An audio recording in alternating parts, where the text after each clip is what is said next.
اعوذ باللہ من الشیطان الرجیم بسم اللہ الرحمن الرحیم۔ السلام علیکم، میں ہوں نوید اور آپ دیکھ رہے ہیں میرا یوٹیوب چینل نوید وائس۔ آج جو واقعہ میں آپ لوگوں کے لیے لے کر آیا ہوں اس کا نام ہے مٹھی بھر ٹافیاں۔ ایک بچہ اپنی ماں کے ساتھ دکان میں داخل ہوا۔ دکاندار نے بچے کی طرف دیکھا تو وہ اسے بہت ہی پیارا لگا۔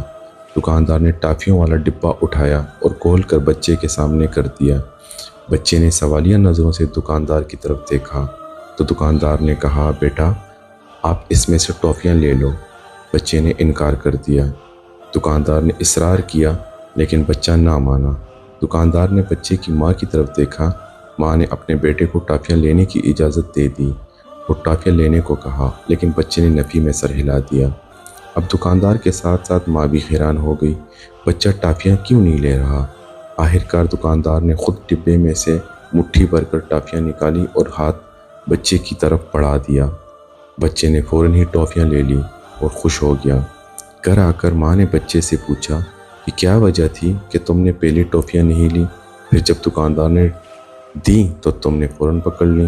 بچے نے مسکرا کر کہا، پہلے دکاندار مجھے ڈبے میں سے ٹافیاں نکالنے کو کہہ رہا تھا اور میرے ہاتھ چونکہ چھوٹے ہیں تو میری مٹھی میں کم ٹافیاں آتی، لیکن جب دکاندار نے خود مٹھی بھری تو اس کا ہاتھ بڑا ہونے کی وجہ سے ٹافیاں زیادہ آئیں، تو اس لیے میں نے لے لی۔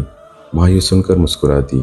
اس کہانی سے ہمیں یہ سبق ملتا ہے، جب ہم اللہ سے کچھ مانگتے ہیں تو اپنی سوچ کے مطابق مانگتے ہیں، لیکن اللہ ہمیں اپنی شان کے مطابق عطا فرماتا ہے، تو ہم اللہ سے اس کی شان کے مطابق مانگا کریں۔ اس کے خزانوں میں کوئی کمی نہیں ہے اور نہ ہی آتی ہے۔